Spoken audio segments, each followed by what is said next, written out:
The Avengers radio series, a cultural phenomenon in South Africa back in the 1970s. South Africa was a country with no national television service. It wasn't until 1976 that the country would get its first taste of television broadcasts. But before that, radio was the primary medium of entertainment and information for the masses. This was the context when The Avengers, a British spy FI series, made its debut on South African radio and became a cultural phenomenon. The Avengers was a British television series that originally aired from 1961 to 1969. The show revolved around the adventures of John Steed, a suave and sophisticated secret agent, and his various female associates. The series was a unique blend of traditional spy thriller elements with science fiction and fantasy, which set it apart from other shows of its time. While the series was hugely popular in the UK and had also made a significant impact in the American markets, being one of the rare British series given a network transmission slot, it was virtually unknown in South Africa. This was primarily due to the lack of a national television service in the country until 1976. However, as a film series, The Avengers was able to gain some exposure in South Africa through film rentals. But it was the launch of the radio series that truly brought The Avengers to the masses in South Africa. Come and listen at www.myclassicradio.net. The Black Museum. Horror and mystery based on Scotland Yard's collection, Orson Welles was both host and narrator for stories of horror and mystery based on Scotland Yard's collection of murder weapons and various ordinary objects once associated with historical true crime cases. Walking through the museum, Welles would pause at one of the exhibits, and his description of an artifact served as a device to lead into a wryly narrated dramatized tale of a brutal murder or a vicious crime. In the United States, the series aired on the Mutual Network between January 1 and December 30, 1952. Beginning May 7, 1953, it was also broadcast over Radio Luxembourg, sponsored by the cleaning products Dreft and Miro. Since the BBC carried no commercials, Radio Luxembourg aired sponsored programs at night to England. In the United States, a program of similar scope, using many of the same picked cases as the Black Museum, and nearly mirroring its broadcast run, was broadcast by NBC called Whitehall 1212.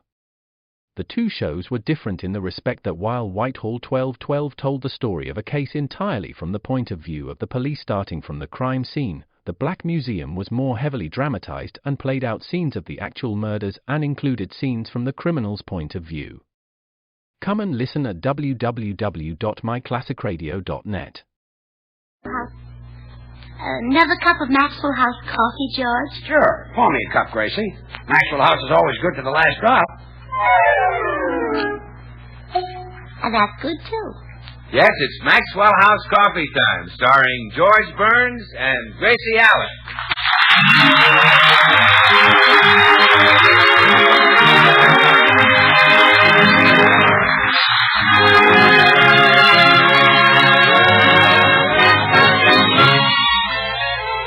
With yours truly, Bill Goodwin, our postman Mel Blanc, and the music of Meredith Wilson and his orchestra. And as our special guest tonight, Harpo Marx. For your Thursday night enjoyment, it's George and Gracie. And for your everyday coffee drinking enjoyment, it's Maxwell House, with extra flavor in the blend because of choice Latin American coffees skillfully combined. Extra flavor in the cup because Radiant Roast develops the full flavor of every coffee bean. And the result is that today more people buy Maxwell House than any other brand of coffee in the world.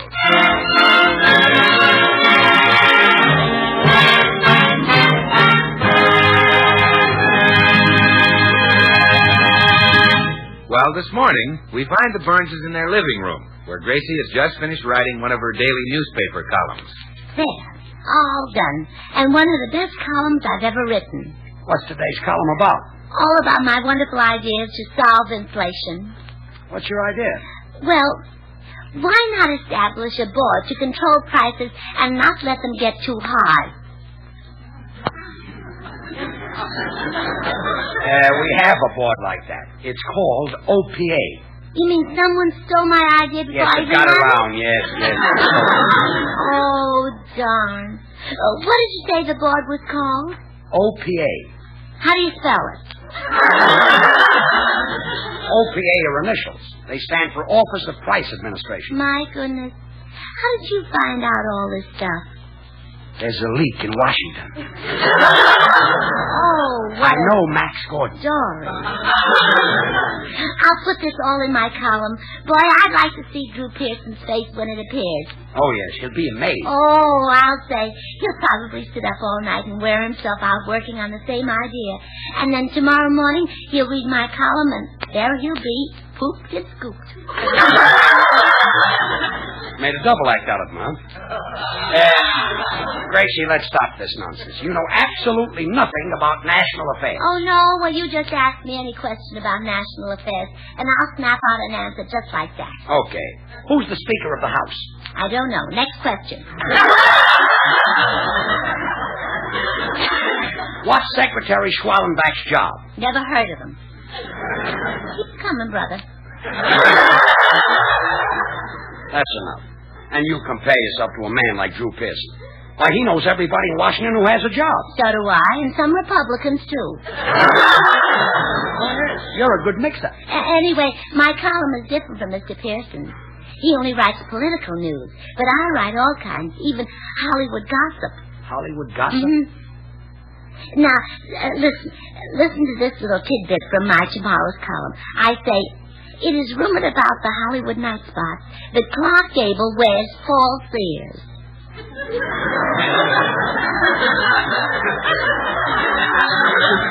Gable wears false ears? Now, I don't say he does. I only say that's the rumor. But where did the rumor come from? I started it.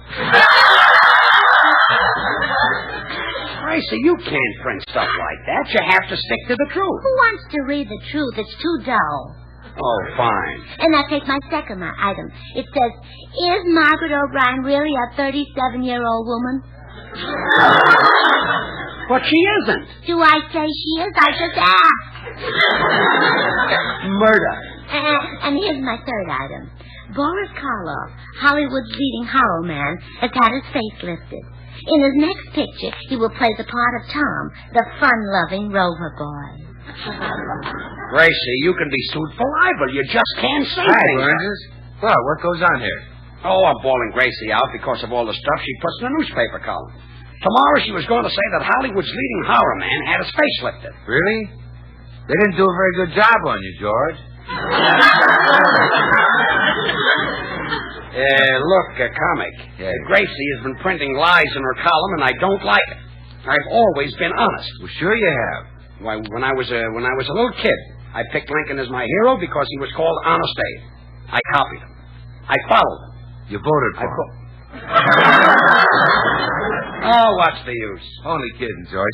You know, Gracie shouldn't use those phony gossip items. What she needs is a fella to snoop around and dig up stories that actually happened. Oh, that's a wonderful idea. Would you like to take the job, Bill? Well, no, Gracie, I wouldn't have time, but I will give you a hot flash to use in your column tomorrow. A juicy bit of scandal. What is it? Well, you can say that the handsomest young actor in Hollywood kissed a married woman while her husband just stood there with a stupid look on his face. Oh, really? When did that happen? Just now. So long.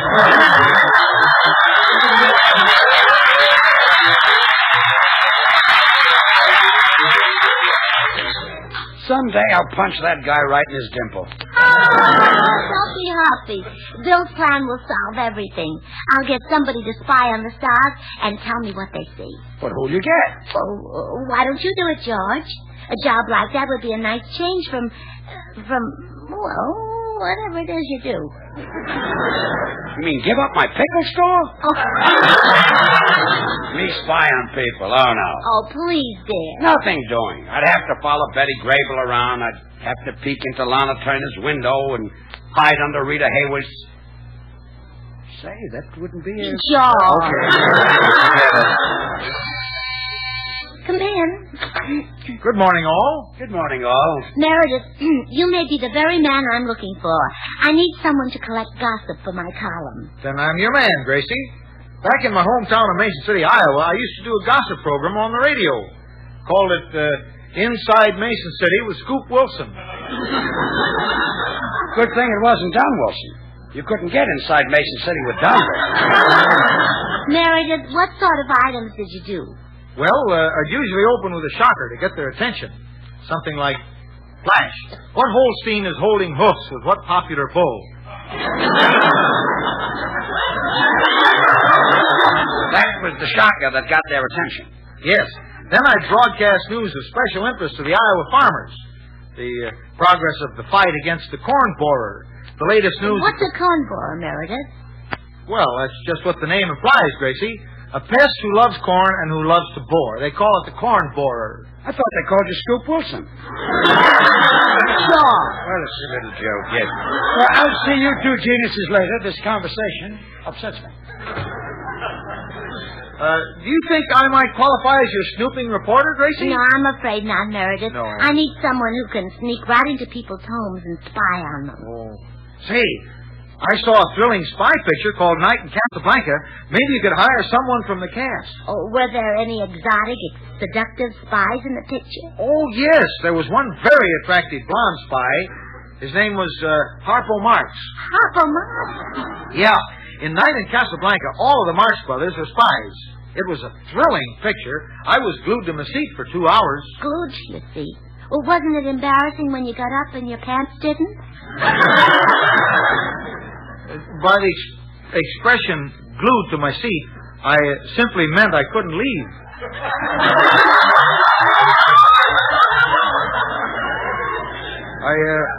All of Crosby's horses couldn't have pulled me away. Well, some glue is stronger than others. Meredith, you've given me a wonderful idea. I have? I'll go over to the Marx Brothers' house and hire one of them as my snooping reporter. Which one will you get, Gracie? Well, either Groucho or Chico. Harpo doesn't talk. That's right. He's the dumb one. All he does is chase beautiful women. Yeah, well, he's not so dumb. See you later, Meredith.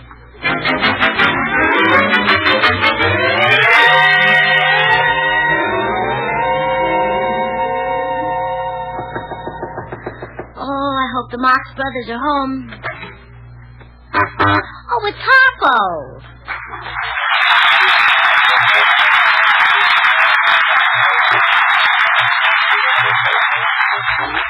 How do you do, Harpo? I'm Mrs. George Burns. Oh, thank you. You think I'm pretty, huh? My figure does things to you? You just can't take your eyes off my face? I'm young and alluring and irresistible silent. I fascinate you.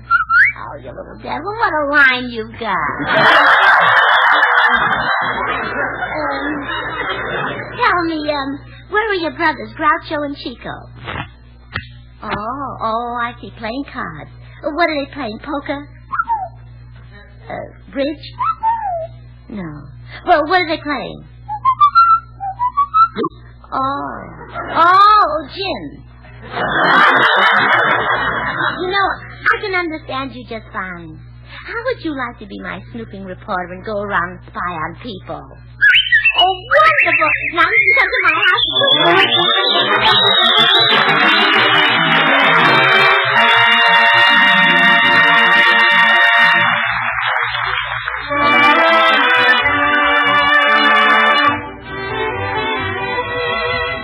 On Mobile Bay, it's Meredith Wilson and his orchestra.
Seems to me that tune you're playing is a real old-timer. Oh, yes, it is, Bill. It's called On Mobile Bay and was composed back in 1910. Really? And by the way, have you ever sailed down the great shipping bay? No, Meredith, but many's the time I've walked along the weather-grayed wharves. And what a sight it is to see all the different steamships and freighters from far-flung ports. Why, they hail from Europe, the Windward Islands, the Caribbean, New Zealand, Hawaii, and from many other corners of the world. And then there's all the hustle and drama of men and cargo booms landing the exotic freight. Mahogany logs, sandalwood, spices, and tropical fruits and barks. Mobile Bay is certainly a unique and colorful part of our American scene. And you know, I can't help thinking, too, how it's no wonder that Maxwell House coffee has become so much a part of the American scene. For this nation of coffee lovers have enjoyed the richly mellow flavor of Maxwell House for generations. And today it's bought and enjoyed by more people than any other brand of coffee. There's good reason, too, for Maxwell House is a skillful blend of these choice Latin American coffees, each chosen for its own special contribution. Manizales for mellowness, Netherlands for richness. Other choice Latin American coffees for vigor, and Bucaramangas for full body. The result is a blend so flavorful, so satisfying, that north, east, south, and west, coffee lovers agree Maxwell House is downright good. Good to the last drop.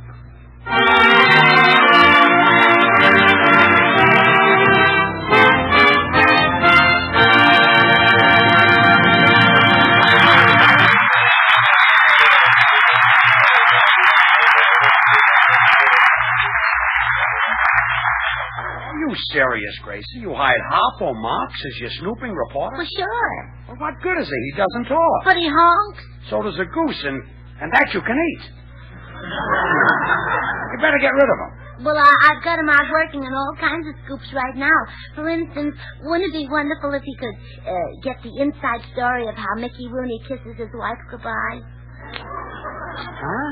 Well, maybe he can find out the name of the fellow who boosts him up. I see what you mean. Oh, there's Harpo. What do you bet he's got a wonderful scoop? Come in. Hello, Harpo. Oh, I'd like you to meet my husband, George. And beep beep to you.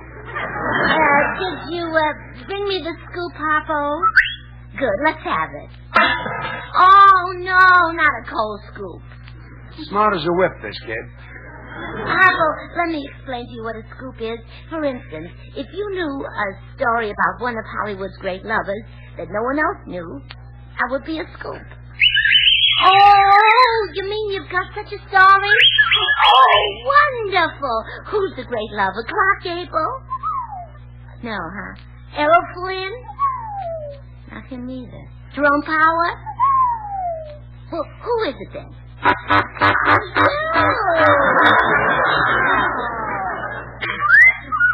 Oh, no. Spring is here. Now, George, this might be a very interesting story. Tell me about it, Harpo. I suppose there's a girl involved. Oh, well, I don't know if that's 3 plain ones or 1 knockout. Oh, 1 knockout. Then you have a rival, I suppose.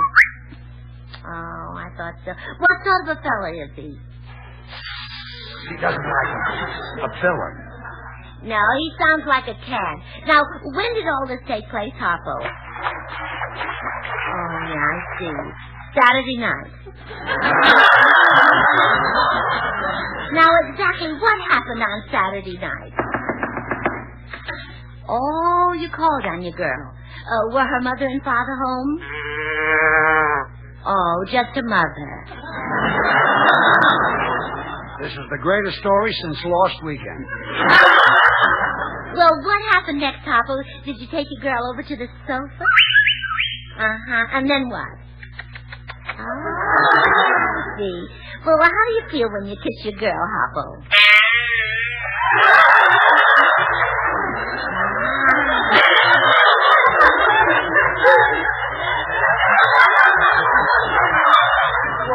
must be quite a girl. All right, you were kissing her. Then what? And was there someone at the door, maybe? Who was it? It's backwards, but we got it in. The rival, huh? What did he want? Oh, same thing you wanted. Well, did he take your girl away from you? Oh, poor Harpo. Did you find someone else to net with? Oh, yeah? Who was she? You had to take her mother. Well, I guess the young girls don't go for you. The Bobby Socker's like a different type of man. He's rattling bones. Well, that's who they like, Frank Sinatra. Well, you see, Harpo, it's too bad that you can't serenade the girls like Frankie Boy does. Ooh, that's right. You have your harp. Oh, show us how you woo the girls with that.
That was wonderful, but I still need a scoop for my column.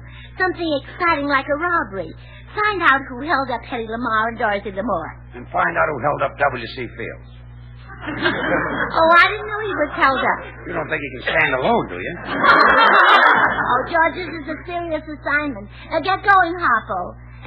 Get me a big scoop on a robbery. Gracie, that guy's a complete jerk. He is not. He's a brilliant man, and he has a brilliant future. Brilliant future? Yes. He can't talk. I know. Wouldn't he make a wonderful congressman?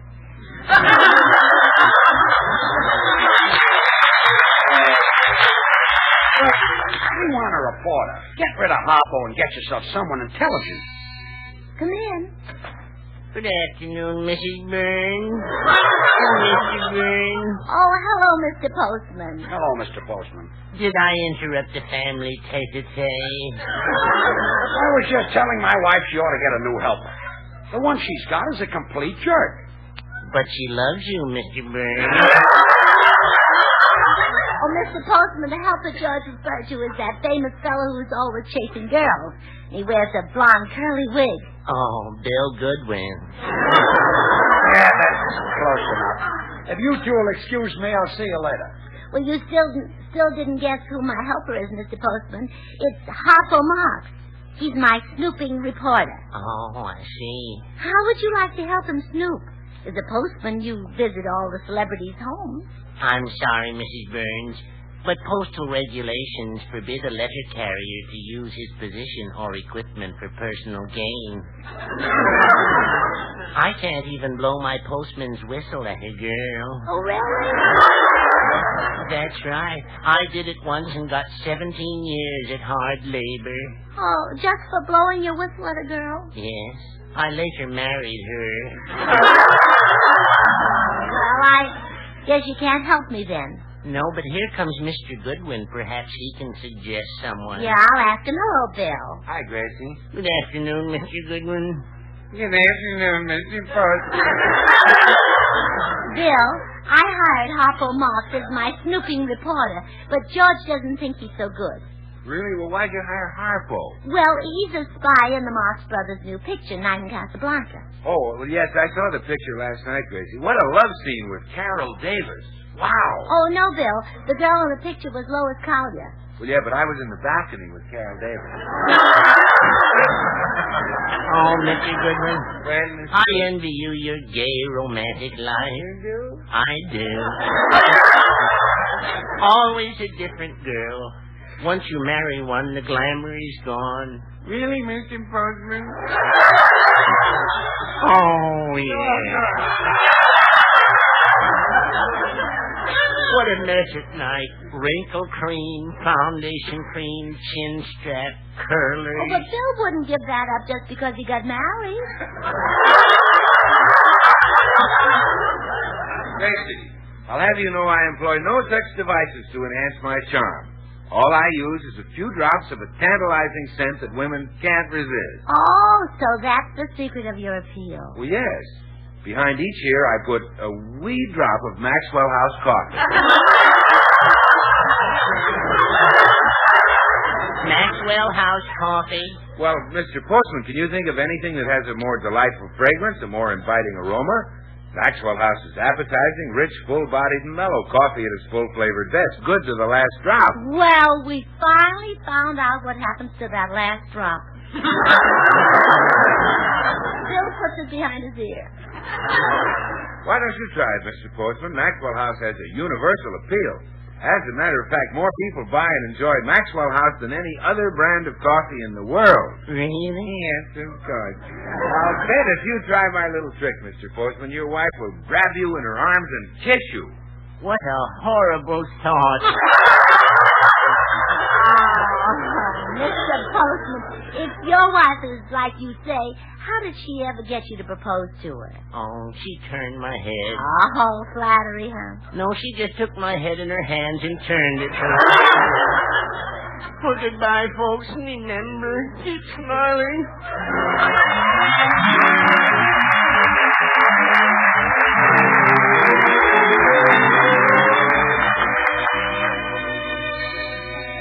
Oh, good. There's Harpo with my scoop. Come in. Hello, Harpo. The Sunset Bus is back. Well, Harpo, did you get a story about a robbery? Wonderful. Harpo, I want to apologize. Let me shake your hand. What did the robber steal? Wait a minute. A piece of silverware just fell out of a sleeve. He must be the robber. Oh, no, not Harpo. He probably just had lunch at the Brown Derby and picked up a souvenir. He had breakfast and dinner there, too. A fine man you hired, Gracie. He's nothing but a crook. A no-good Oh, thieving... now don't get so excited, George. Calm down. I'll go in the kitchen to get you a glass of water. Harpo Marx. Shame on you. Breaking the law for 3 lousy nights. For 5 lousy nights.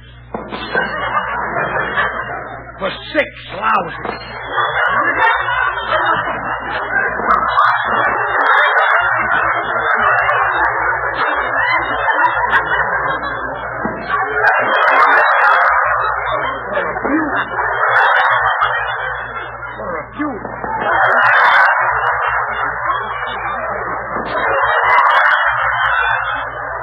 A few nights. Aren't you ashamed of yourself? Aren't you sorry you stole them? What would your mother think if she found out that you walked into a restaurant?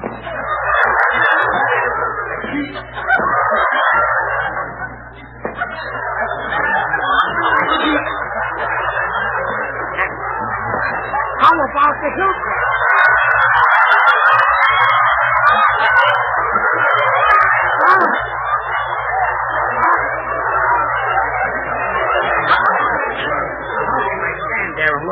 Why, look. You stole it from some poor man. Holy smoke, you've stolen everything but the kitchen sink.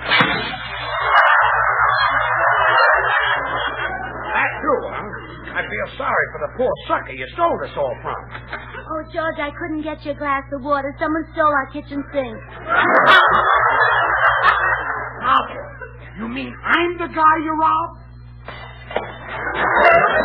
You robbed the bank? You robbed the bank? You robbed the You robbed the bank?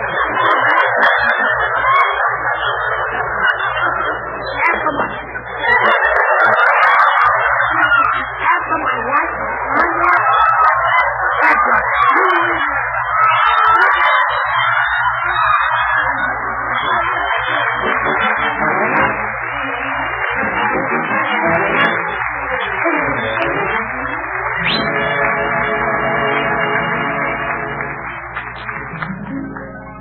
Until next Thursday, good night and good luck from the makers of Maxwell House, America's #1 brand of coffee.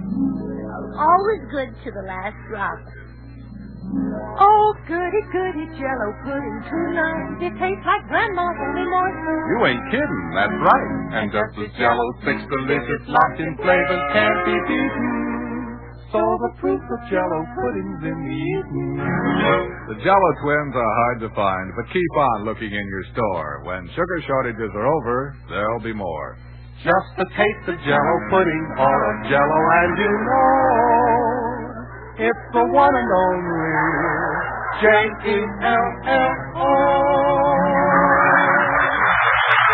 Join us again next week when we'll all be back. George Burns, Gracie Allen, Meredith Wilson, the orchestra, and yours truly, Bill Goodwin.